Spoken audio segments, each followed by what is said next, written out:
She didn't even try to hide the look on her face. That tight little pause in the aisle, the slow scan from my shoes up to my face, the curl of her lip like she'd just smelled something rotten. In that single second, I knew exactly what she was thinking. I didn't belong there. Not in that seat. Not in that cabin. Not anywhere near her. And before I could even close the folder on my lap, she made it everyone else's problem, too. This was supposed to be a simple flight Chicago to Paris. Nothing glamorous, just another business trip wedged between meetings and deadlines. I boarded early like I always do, found my seat by the window in first class, tucked my jacket away, and opened my notes. I like the quiet before takeoff, the low hum of the cabin, the illusion that for a few hours the world will leave you alone. I had no idea that illusion was about to shatter. She arrived with noise.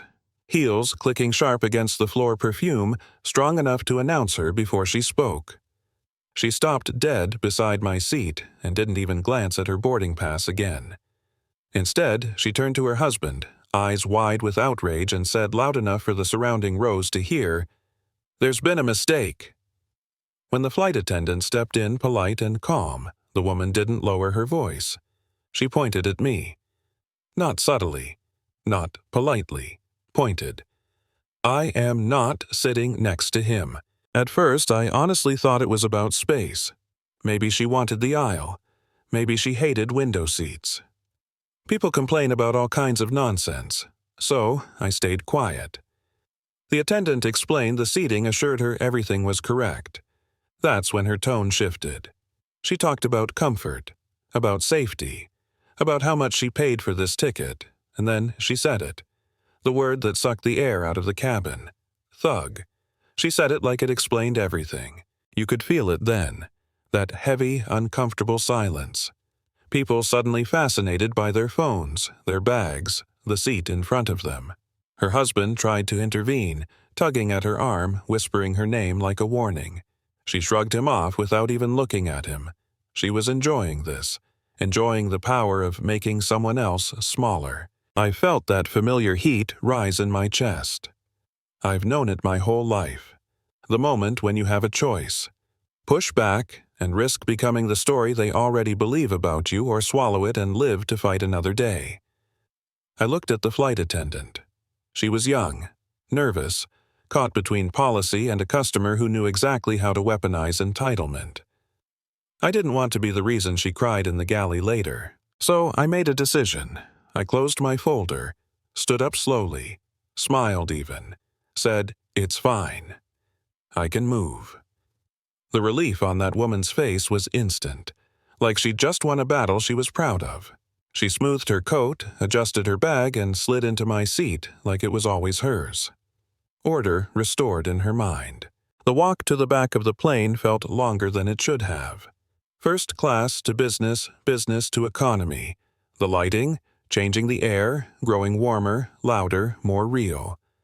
I ended up in a middle seat near the back knees pressed into hard plastic between a college kid typing furiously and an older woman knitting something uneven and bright. She looked up at me, smiled, and said, "Honey, you look like you've had a day."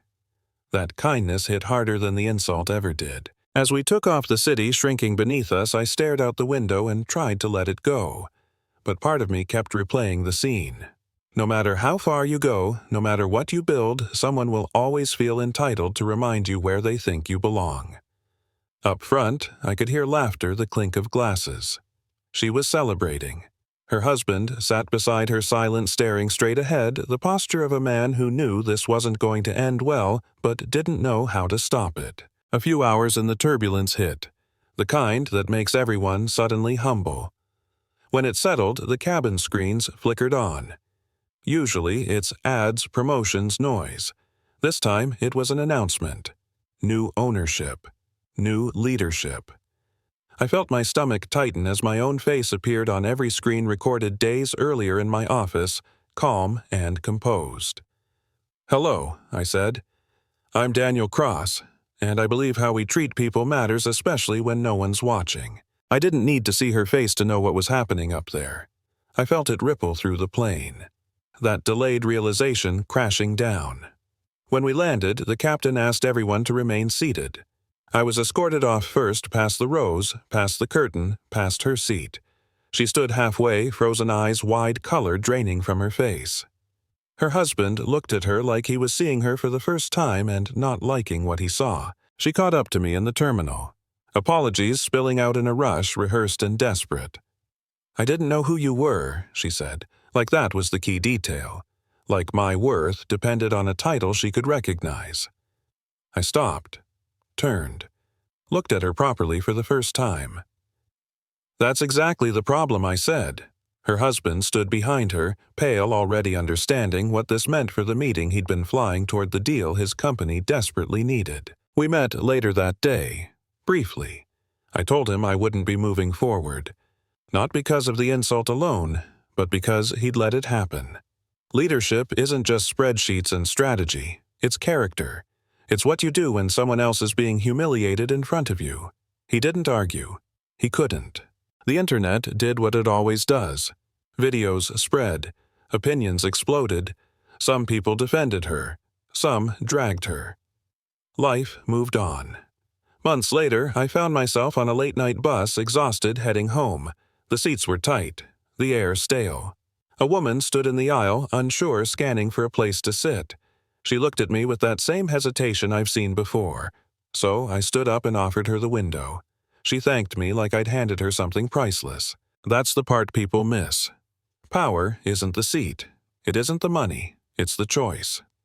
That woman on the plane thought she won because she got what she wanted. What she didn't realize was that she lost something far more important the moment she decided someone else didn't deserve basic respect. So let me ask you this. If you had been there watching it unfold, would you have spoken up or stayed quiet? Where do you draw the line between comfort and conscience? Drop your thoughts in the comments. Share your own story if you've seen something like this. And if this made you feel something like subscribe and stay with us. Because the person sitting next to you might just reveal who you really are.